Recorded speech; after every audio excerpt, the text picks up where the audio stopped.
Once around the park, James, and don't spare the horses.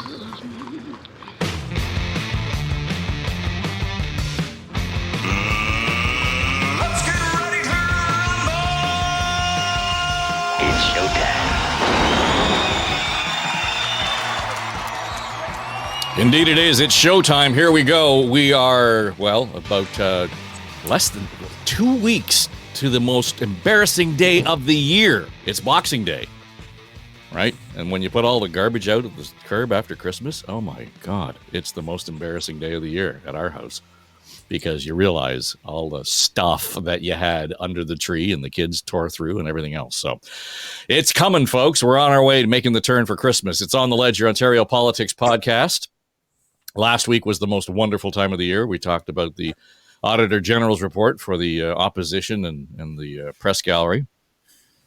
And I anticipate that there'll be a few more of those stories to come out of that tome over the holidays, because it will be a quiet time at the park. But it has not been a quiet week in and around Queen's Park. So, yes, we will get to Donald Trump and Doug Ford. The standoff continues there. And in fact, it was escalated this week, I think, for sure, all over the tariffs and the trade war that is pending.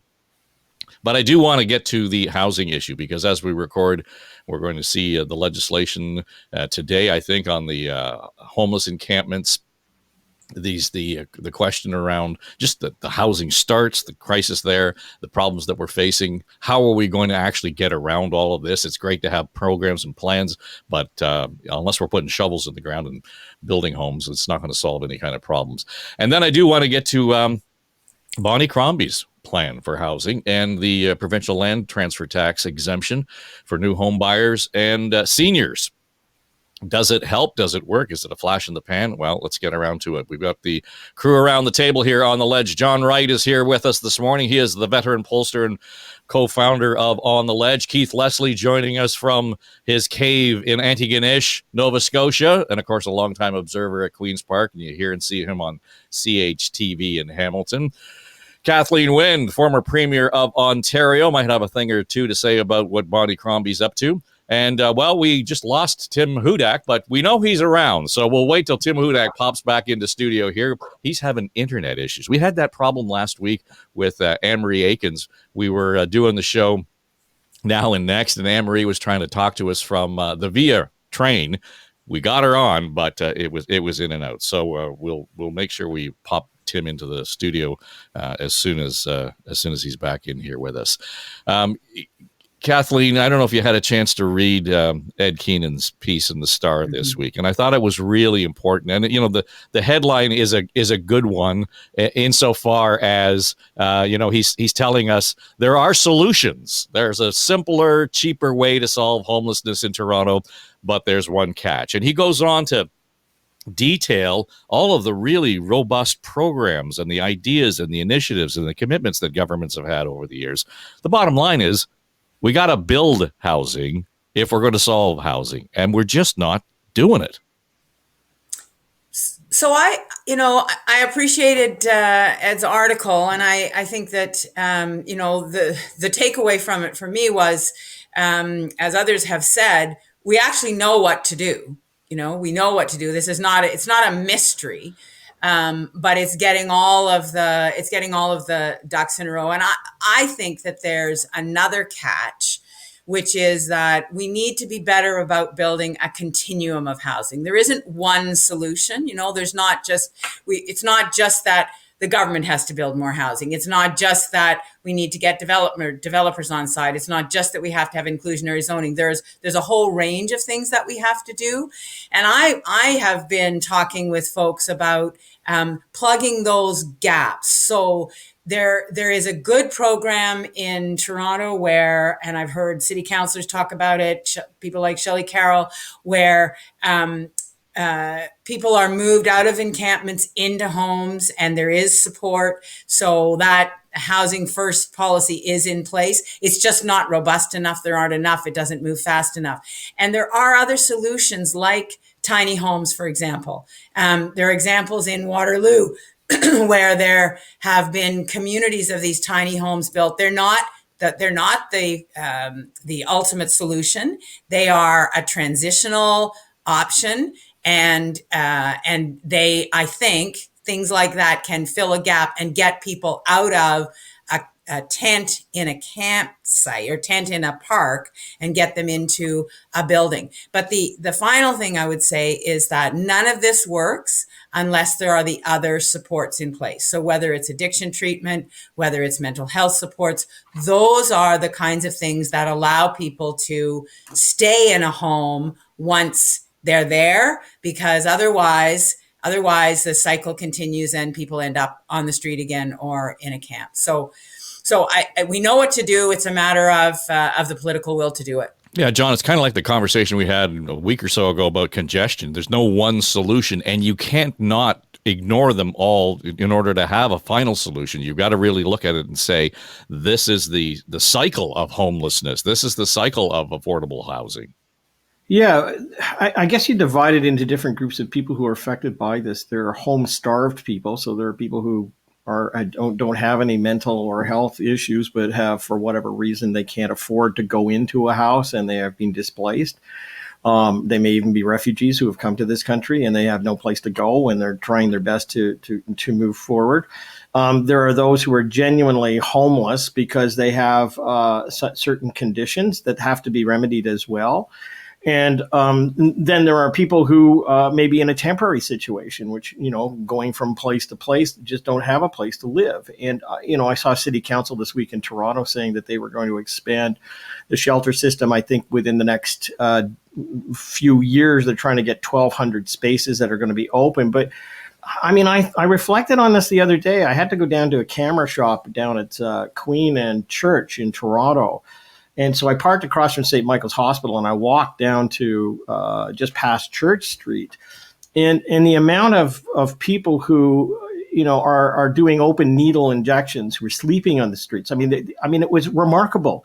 And I'm not casting aspersions on them. Addictions can be caused, as we talked about recently, opioids that you are prescribed and you take for 5 weeks and you're hooked and it can ruin the rest of your life. But I think what the Premier just said is really important. You have to look at this as a continuum, but you also have to have those services in place. It's not just about having a roof over your head. You've got to make sure that there are other places there. And I don't know how you solve the issue of addicted homeless people.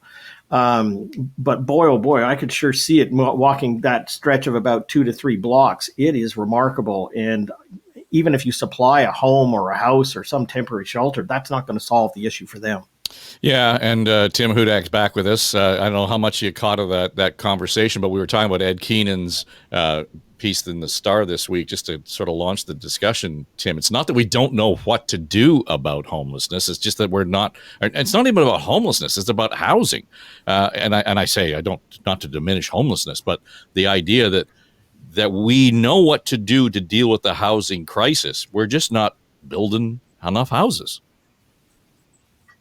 Very, very true. Well, look, I think we can all agree that the current plan is not working. In fact, it's becoming worse with more and more encampments, more addiction, more deaths as a result, and higher crime. So something clearly needs to be done. And the legislation that Premier Ford brought in this past week is helpful in addressing the abilities for mayors and chiefs to clear encampments. We saw recently in Hamilton that they're digging tunnels, right, for power lines and such. To your point, Dave, we've had a failure on the housing file. There were a number of very good ideas put on the table by the Housing Affordability Task Force. I had the honor of serving on that task force. And while we had some initial momentum and some legislation brought through, it really feels like we've fallen off the tracks in getting that done. Number one, municipalities are not using the tools that they've been given. So the province, I think, needs to force tools or incent them to a greater extent. But when it comes to the housing spectrum, we saw municipalities back away from actually, building more shelters or converting places to residences to get through this crisis. We allow NIMBY forces to be too strong and overwhelming to actually helping solve problems when it comes to housing across the spectrum. And development charges are back up again. We've really taken our foot off the gas when it comes to housing And we're paying the price across the spectrum. Keith, the question around this sort of holistic view is not new. I mean, in terms of, we have to look at all of the elements that contribute to the housing crisis, whether it's from the encampments or from young families who are unable to get into the housing market. And I've asked this question about other issues like poverty in the past. Is it just too big to get our arms around? No, it's not too big to get our arms around. There's always going to be a homeless problem to some degree, especially amongst people who are addicted to substances. But I think we can absolutely address this. The post-war, people have talked before about the post-war housing boom. The government's built housing to get everyone into them, especially young families. That's clearly what needs to be done now. And despite the obvious failures of the Ford government's housing policy, whenever that is suggested by the New Democrats, they're just called, that's communist, that's socialism, we don't believe in Marxist building houses and all. They just go right off and won't even consider it.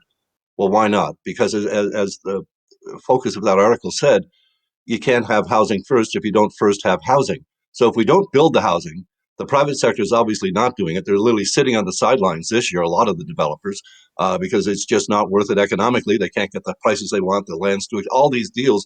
So we're building 80,000 homes this year instead of 150,000, which was the target.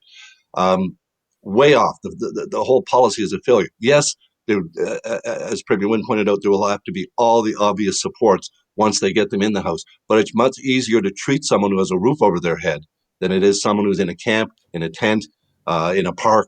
And it's used, when I heard about the tunnels at Gage Park in Hamilton, I had these visions of, the Gaza-type tunnels. And thankfully, they were just trenches where they buried their electrical cords. But nonetheless, they're literally getting entrenched into that position, and that's not what we can have. They need to be in a safe place. They need to have a roof over their head. It can be addressed. I say there's always going to be people that live in the ravines and under bridges because that's just where their mental health is at. And if we don't get more mental health supports, that's the concern. And that's a concern with the Ford government's legislation to clear the encampments is, where do we get them now for the treatment that they need? Everyone agrees that a lot of people need treatment, but if they don't need treatment, they need a house, and we can't get them a house right away. Where are we putting them? Army barracks? What is the plan? Well, but there are answers, and you will all know that I'm involved with St. Clair Inn here in Toronto, and the story of St. Clair Inn is exactly what you're talking about, Keith, and that is this is a transitional housing opportunity for women who are homeless, who have had mental health challenges, and the objective is to have them transition to independent living in the community, and it is a success. They have 4 or 5 women in that house at a time with support, and it works. But it's intense, and it takes time, and all of these initiatives are not overnight. So there has to be a longer term view to that. My concern here, Tim, is that we're looking for short term, flash in the pan, quick headline bite answers to a problem that has been, and you've been on the front line of the housing story for so long. It has been brewing for years. It's not like we haven't seen it coming. Right. No, there have been really 20 plus years of underbuilding. And, when you don't build the single family home, that means that, rentals get more crowded. And that means people in social housing don't have a place to move up. And then it trickles across the system, the spectrum. And as a result, those are most of need of housing end up on streets. This is a symptom of a larger problem on housing supply across the board. The scalaric nature of a housing approval process, it takes forever, and the power of a small number of neighbors to block housing projects for families or for people who are just single mom who's currently homeless trying to find a place in a good neighborhood so our kids can go to a quality school. Look, but we are in a crisis. And that does mean that you have to have action promptly when it comes to enforcement, when it comes to temporary shelters. And then you can address the longer term issues like a better system when it comes to housing. And I also think, as we saw in British Columbia's debate, you're going to have the issue, Dave, about whether mandatory treatment is going to be necessary for some of these most extreme cases. Yeah, I guess what, though, when as you talk about that, and I hate to harp on it just because I'm so immersed in this conversation right now at St. Clair Inn, is the woman whose story actually is the origin story of St. Clair Inn was a homeless woman who was living on a park bench in Don Mills, an affluent neighborhood in the city of Toronto. And it was in fact, you will know this well, Kathleen Wynne, because it was your riding. Yeah. And the locals, there were some vocal locals who said, we don't want a woman living on the park bench in our neighborhood. And so their answer was to remove the bloody bench. Yeah. And she ends up being found dead in a gas station washroom at Hogs Hollow sometime later. The local church stepped up and did three things. First, they put the bench back and acknowledged her life with a plaque on the bench. The second thing they did is they initiated an annual walk in her name to raise money. And the third thing they did was they went out and they bought the house that is St. Clair Inn. And, so there is an opportunity there where the community steps up and gets involved. So Kathleen, how do we leverage that momentum, that kind of engagement versus what Tim is talking about? And I'm not criticizing Tim for talking about it because I think it is an issue, the NIMBYism around it. And that's what killed Linda, in fact. Yeah. But I've been to St. Clair and I've been on that walk a number of times. And, it's a beautiful example of how to do things, how to actually put the supports in place that people need. But look, it's a small place, Dave. It's something that the community supports, right? It's the kind of thing that sort of pushes back against NIMBYism or doesn't allow NIMBYism to grow up in the first place. So I think to Tim's point about the effect of and the influence of neighborhoods on getting things done, I think we can't ignore that. I mean, when I talked earlier about the need for a continuum of supports, including things I think like tiny homes, because a lot of people don't want to go into shelters.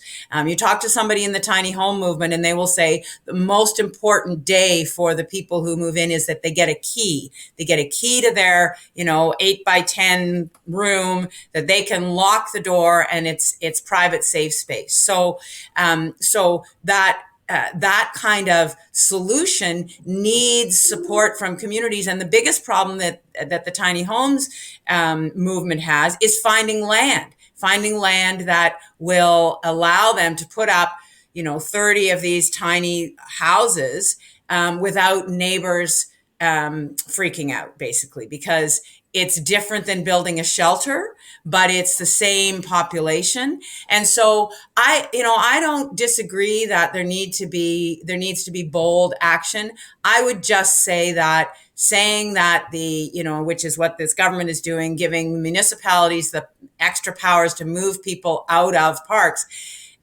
that's legislative energy and time that's being used to give municipalities the authority to do something that in the end is not going to solve anything. Because if there's nowhere for those people to go, what difference does it make whether the municipality has that power or not? And if we want people in jail, well, then we're really looking at spending money. I mean, that's the other thing that in that article I talk about, Malcolm Gladwell's article, $1 Million Murray, the most expensive thing that we can do with people who are living in parks is put them in hospital or put them in jail. And so I think that it's fine to take bold action, but if there's nothing at the end of that bold action that actually supports the people, then we're just punting the issue down the road. And I know we're going to talk about Trump and so on, but the simplistic bullying kind of answer to problems like this they're not real. They're illusory, and I believe they create more problems than they actually solve. Yesterday, it was pretty quick in terms of the response. The headline popped in, and then Tim Hudak's email landed in my inbox. John, it was something though that you alluded to about 3 weeks ago when we were talking about Bonnie Crombie and how she was going to sort of assert herself and kind of cut through all the noise. And you were the first one that brought up things like capital gains taxes and so on. In this case, it was the land transfer tax vis-a-vis her housing plan. And I thought, okay, that's real money. Because both you and I have talked about this before. We're overhoused here in the city of Toronto. You're overhoused at your house. My wife and I are overhoused here. And one of the things that gets in the way of our conversation of downsizing in Toronto is the land transfer tax, the cost of that land transfer tax. And it's not just one. Here in Toronto, we have the benefit of having two because the city slaps one on it. So I thought it was one of those things that, well, okay, that's going to get a lot of people's attention. First, that land transfer tax for first-time buyers and seniors. And the point being, if the seniors don't have to pay it and it makes it more affordable to downsize, then it's going to free up your house, my house, and some young families can move into it and carry on with their lives. Just your thoughts in terms of how that plays out. Well, I think it plays out well. It just has to be amplified because people don't really know what that plank looks like. But at least there are pieces now starting to form in the window that you can see the Liberals have contemplated, as a counterbalance to how the Ford government has portrayed them. I mean, the other thing that was, of course, noticeable this week was despite the fact that 2 weeks ago, Bonnie Crombie seems to reject the carbon tax and say, I'm not with my cousin in Ottawa on any of this. The advertisements for the Conservatives bought well in advance still are pumping it out. So she's in favor of the carbon tax. Look, I think what has changed in the last month alone is that you're not having Bonnie Crombie, occasionally in the news. I thought this advertisement that is out there is giving more shape to a more personable individual, and there's some meat in some of the planks as opposed to just being complaints about, the developer friends that the government has. So I have to say, you're starting to see this plank emerge, and it can only bode better for them. I don't know where it puts the NDP on this front, though, because they don't seem to have much in the window to offer. But certainly for the Liberals, it must be encouraging for them. Yeah, Keith, I've been the last little while thinking you got to stop hammering away at Doug's friends all the time, because we're tuning it out. Like, give me a reason to actually pay attention to you. I think this certainly starts a conversation. And I read some of the comments on the Star article I saw yesterday. And I don't know if it's good, bad, or otherwise, but somebody saying, $13,000 on a $1 million home is nothing. Well, it's $13,000. And quite frankly, it's $13,000 as the average in terms of the savings of that land transfer tax. So I imagine if you're spending or selling a $1 million+ home, then it's higher than that. But I think this is a good play for them, particularly against the backdrop of the $200 Dougie dollars. This is putting something in the window that people can understand and get with right away. And I also think it's smart looking at not just first-time buyers, but seniors, as you said, to get some of you overhoused peoples out of those homes. But where are you going to go? That's the question, because an awful lot of seniors or people who have, the kids have gone, they're empty nesters. They've got too much house, but they don't want to go to a condo. They don't want to live in a box in the sky. Well, maybe it'd be time we could go buy a nice East York bungalow. Well, they're all just being leveled and built with monster homes over top of them. So where exactly, I think we need some regulations to protect smaller homes, smaller bungalows that are still existing in the city, so that seniors have some sort of option, and young families, young couples starting, have some sort of option besides everything over $1 million, which is just unsustainable. I think another part of the Liberal thing that is a really smart part of the policy as well, I don't know how it's going to play out actually, though, is getting rid of the development charges, which have skyrocketed in recent years and are adding, tens of thousands of dollars to the price of a new home. But how does getting rid of them make sure that that savings is passed along to the new home buyer? That's the concern about that one. But I think politically, this is a strong message for the Liberals, and it'll play. It'll absolutely play both sides of this. Development charges, people understand that now. They know what's going on, that the housing file has gone to crap. But they need something sustainable. And this just $13,000, that counts. I don't care what kind of money you're spending on your house, because most of it's going to be mortgaged anyway. $13,000 up front, a lot of money. People will get that right away. Everyone agrees, I think, on that one. So Tim, given your background, you just off the top of your head, I expect you have a sense of this, but what's the average price of a house in Ontario? Went down under $1 million. During the height of the pressure, it was about 1.0, 1.2 million. And I'm not talking Toronto, Dave. I'm talking anywhere in the province of Ontario. I think now it's probably around high 8s to low 9s, which is really unimaginable, right? Like when I grew up in Niagara, I figured that if I played by the rules and saved up a few bucks and got a good degree and a job, I can afford a home in a neighborhood at least that I grew up in. That was a dream of most Ontarians. And now for young people today, it's generation screwed, right? That dream is out the window. Back to your point here, this is an A+. This is a bold move by Bonnie Crombie and the Liberals. I think it's a defining move the more people hear about it. It is very meaningful to help home ownership come closer to hand for average hardworking Canadians. and get more homes built at the same time by getting rid of development charges. It can be up to $170,000 a pop before you put a spade in the soil to start digging. Here's why I'd add one more point to this, Dave. Right now, if you come from a wealthy background or your parents have a home with a tremendous amount of equity in it, you can help out your kid get into the housing market, right? And we've seen a significant increase in the boomers helping the millennials get in the market that way. But if you don't, you come from a family of renters, you don't have that kind of income, you don't have a hope in hell. And that's why something a land transfer tax relief is going to be helpful. That's money you have to have it on hand. You can't put that over the length of a mortgage. And that's really going to connect with average hardworking Canadians and their mom and dad who love them dearly, but want them out of the basement into a place of their own. Exactly. I kicked my kids out of the basement, and now I have a studio. So that's just worked really well. Kathleen, yes, the $13,000 is real money up front, but the $170,000 that Tim's talking about, now that's serious money. Now, but here's maybe I'm misunderstanding this, but if we don't have that money, at some point we need to invest in the infrastructure. We need to invest in the sewage pipes and the water mains and the sidewalks and all the road maintenance that's going to be in that new neighborhood if we're going to be building new housing. So, at some point we're going to have to pay for it anyway. Yeah. So the municipalities will have something to say about that, right? Because that's money out of their coffers.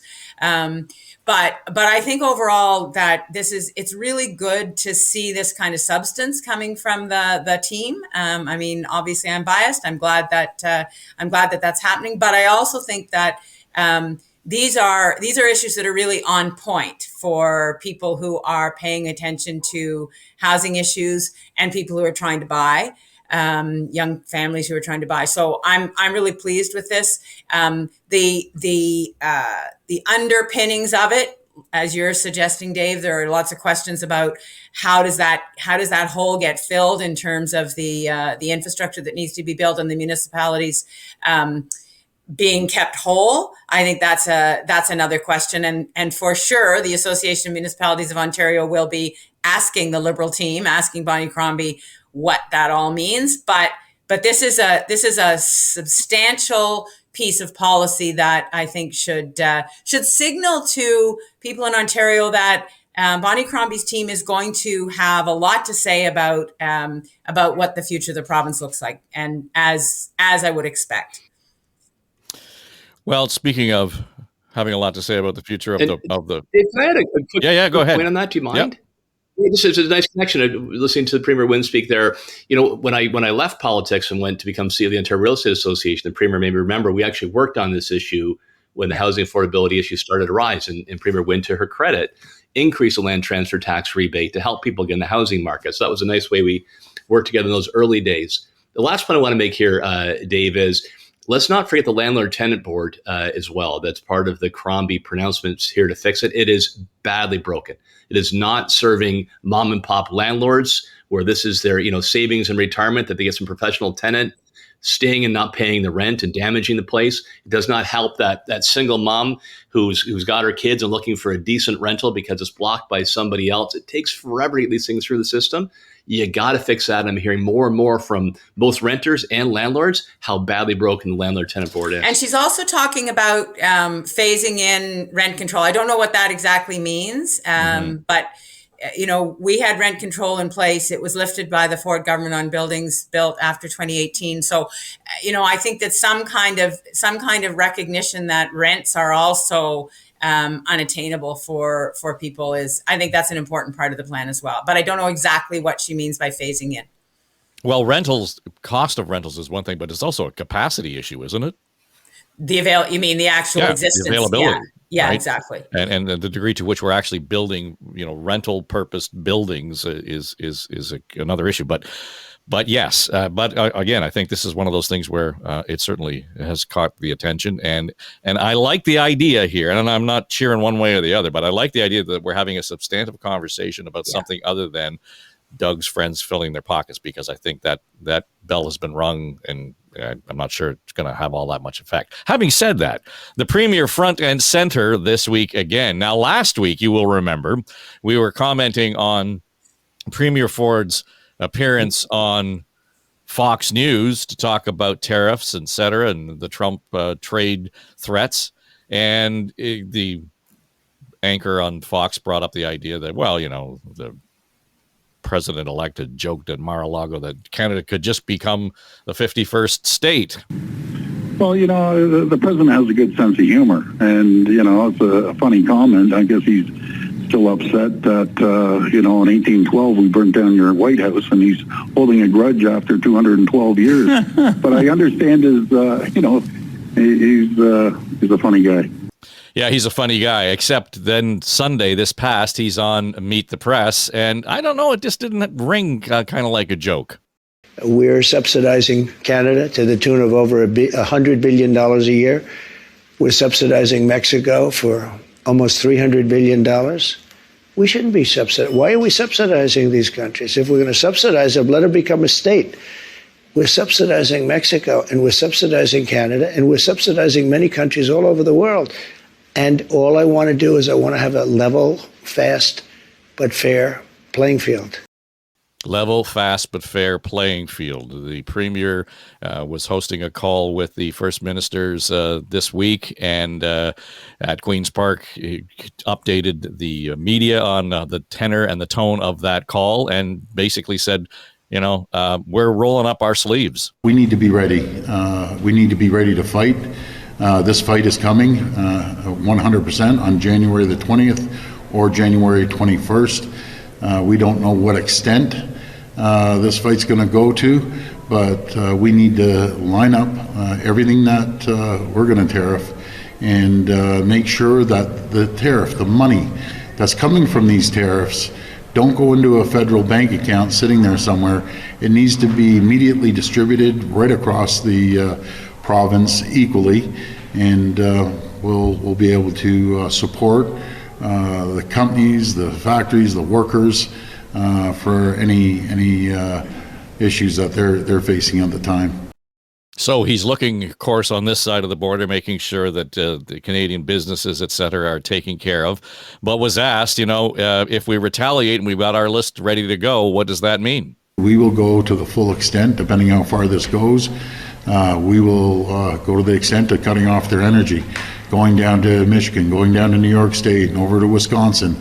I don't want this to happen, but my number one job is to protect Ontarians and Canadians as a whole, since we're the largest province. So much for the, that was a funny line last week. This week, we're ready to cut off their energy, Keith, and leave them in the dark and freeze. Well, it certainly takes a tariff war that he says is absolutely coming and escalates it by saying we're going to cut off your energy, not put a tariff on it. We're going to cut off the electricity we send to those three states. That's a pretty dramatic increase. And I think the province, we saw Doug Ford here. He was chair of the Council of the Federation of the other premiers. So he spoke further than the federal government was willing to speak on this. They kept talking about mines and minerals and this sort of stuff. They didn't want to talk specifically like he was about cutting off energy supplies to the United States. Very interesting threat from Ford. The arrogance, I know we know Donald Trump, his whole art of the deal and that massive ego of his, but the arrogance, the way he just said, first of all, misinterpreting the $100 billion in trade as supplementing us. And then he comes back with, let them become a state. Because that's our aspirations as Canadians, is to become the 51st state. Just the arrogance in that alone makes it a very difficult man to deal with going forward. So I think Premier Ford is doing exactly what most Canadians would say.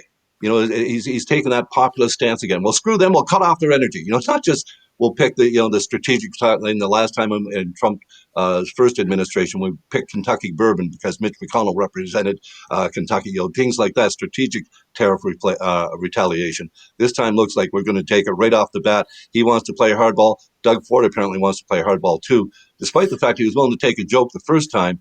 But as you said, Dave, the way Trump's appearance on that, it didn't sound like a joke anymore. Let them become the 51st state. It's almost impossible to respond to that kind of thing other than say, that is not our desire, sir.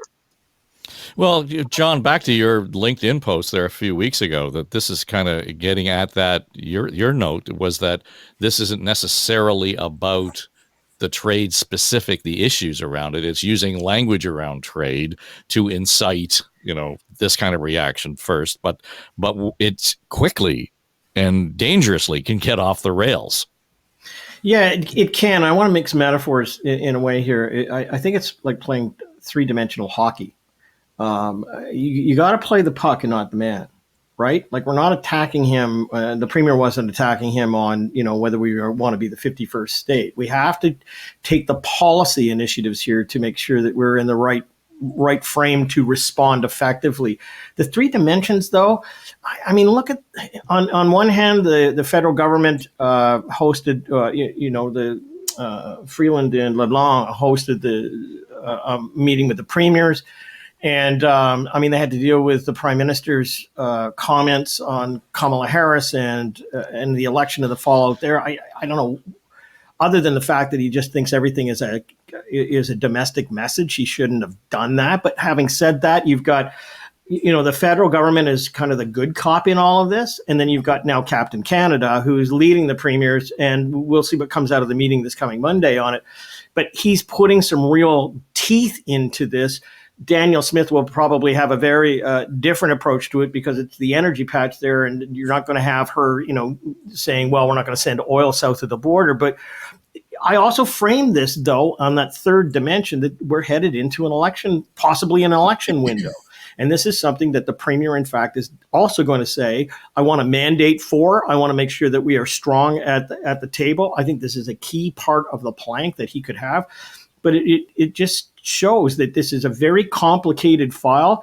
But the last thing you want to do, and this is where the prime minister got off the rails on this, is criticize an election campaign or criticize the man himself. Play the puck and get ready, because it's going to be elbows up all the way. Yeah, I just thought the comment around, how he is at his core a feminist was, what are we talking about here? But, again, complete distraction. Tim, I know you and I disagreed yesterday when we were on the roundtable on John Moore's show just about the elbows up and the sort of how we should be going into this. And that was based on Alan Rock's comments in terms of, we should be tougher and take, to not stand up to the bully was more or less what he was talking about.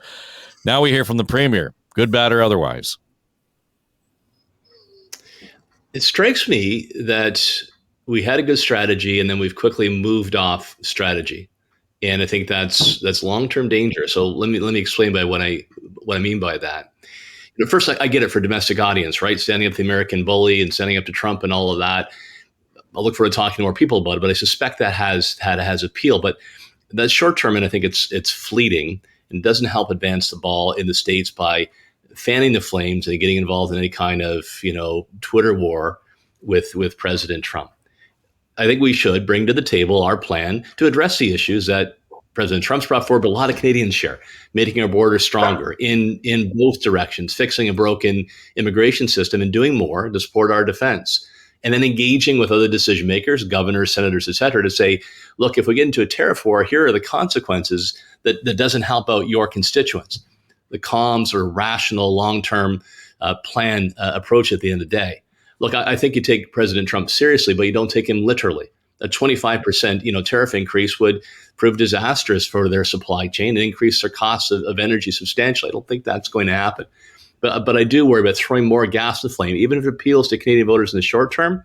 That doesn't help us get to the finish line. Yeah, Kathleen, I said yesterday, I'm not sure that Donald Trump is a serious man, but we need to take him seriously in this respect. So, and I can see where I'm not sure that we want to. Mom used to say, sometimes the best way to deal with the bully is just to give him a good punch in the mouth. So, I mean, swing from the floor was always her advice and get it over with in a hurry. But I can see how that there would be a constituency in the United States hearing the premier speak like that. It's not just Trump saying, fuck you. You think you're going to push us around. You're in the wrong game. Yeah, I mean, I really agree with Tim on this, that there has to be a rational plan. But I also think, to John's point about the good cop, I think there is always at play in these, and there certainly was when I was premier in 2016 and we were putting together our list of retaliatory measures. There was an element of the prime minister having the opportunity to play the good cop and to say to the powers that be in the States, there are things that the provinces have control over, and I'm not going to be able to control these, these wild premiers. I mean, there is an element of playing on two fronts here.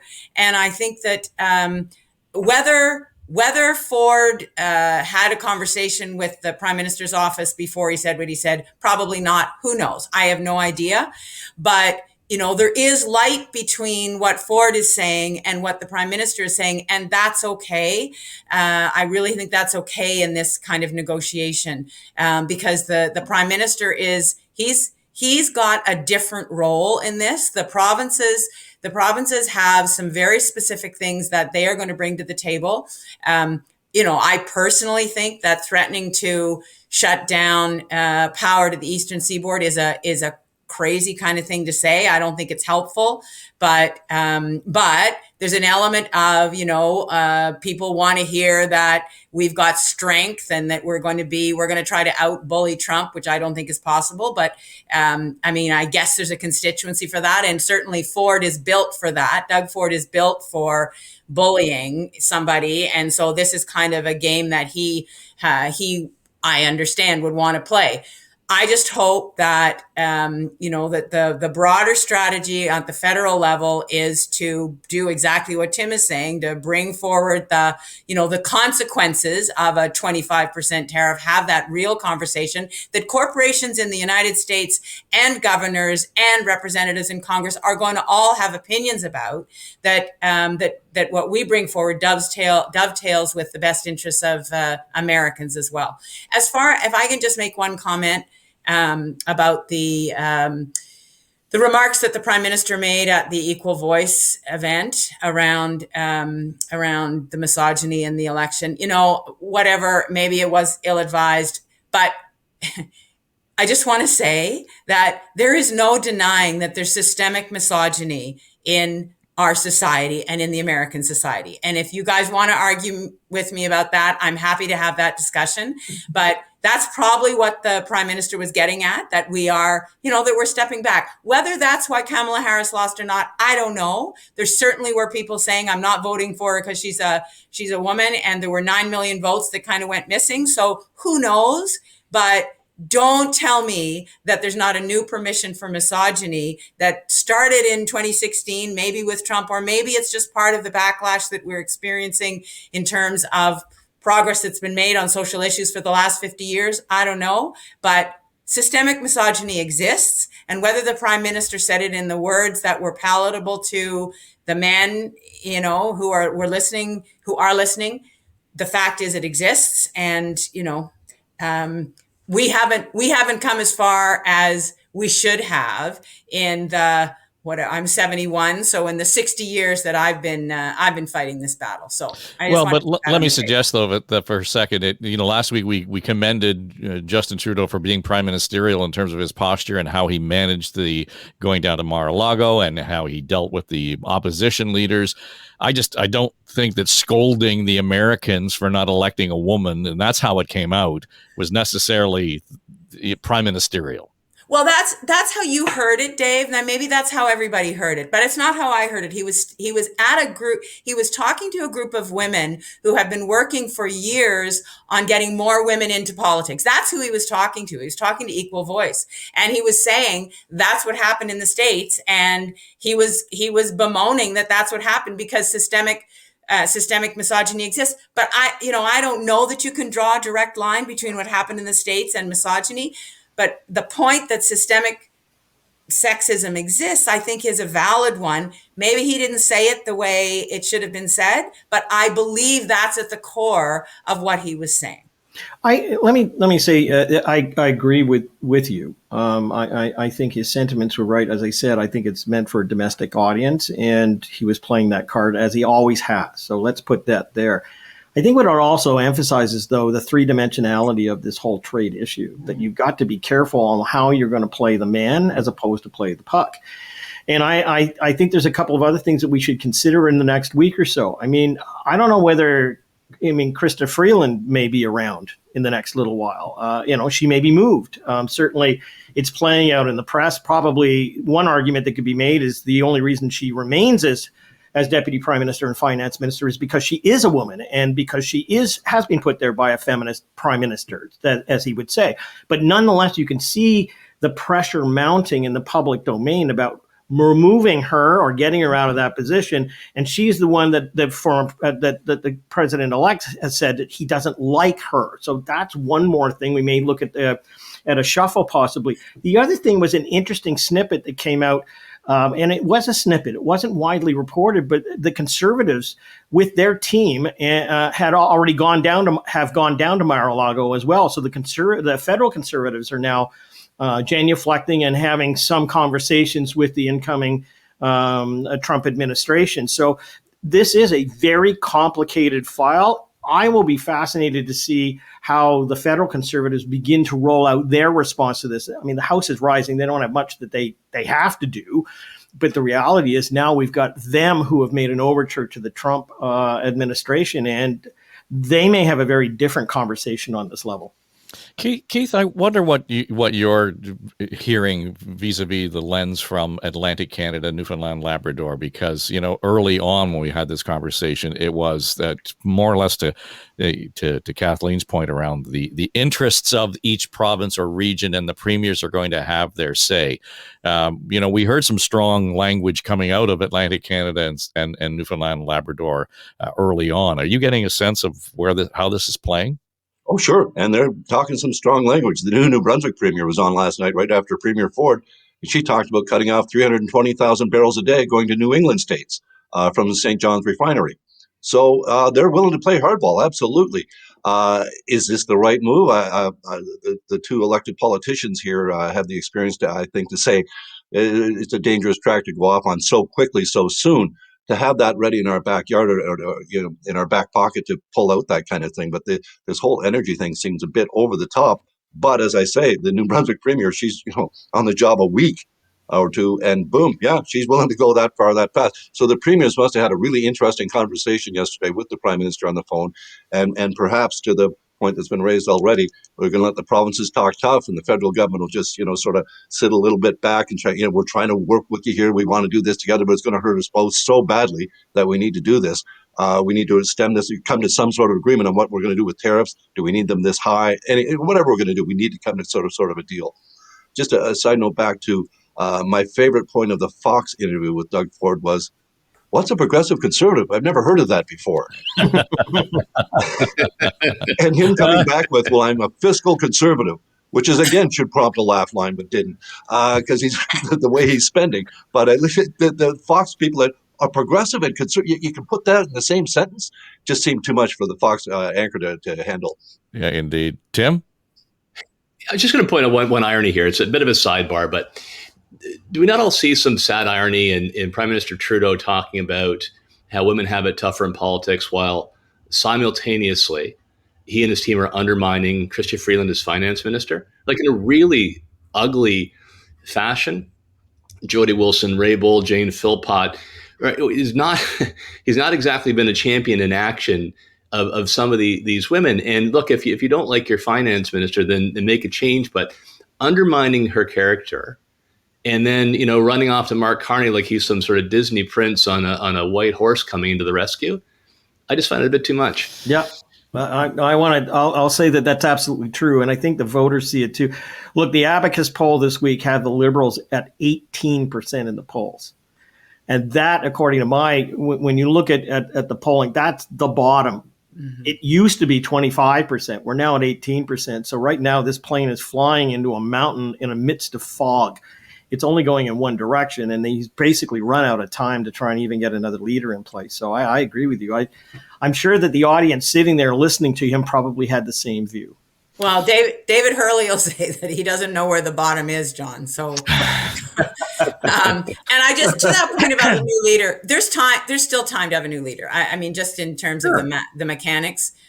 Keith, you'll remember we had a 3-month leadership race, and that was a delegated convention in Ontario. I know the country's different, but still, I do think, John, there's still time. Yeah. But do you think, I want to ask you, do you think he's going to go? I mean, I am not weighing into that. That's the bigger question, though. Yeah. All right. Well, let's leave that there, and we'll come back next week. We'll wrap things up on the calendar year, and probably, I don't know. I keep saying we can look at bigger issues. I'm glad we got to some of the conversations, though, around housing that haven't really grabbed the headlines, so to speak. All due respect to Ed Keenan at the Star, good work there.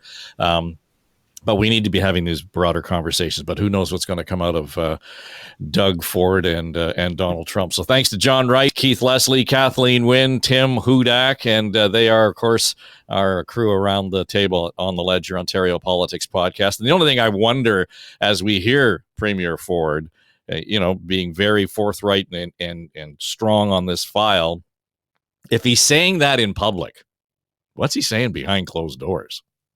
Anyway, be curious to hear what that kind of reporting might reveal. All right, that'll do it for us. It's on the Ledger Ontario Politics podcast. I'm Dave Trafford for Story Studio Network.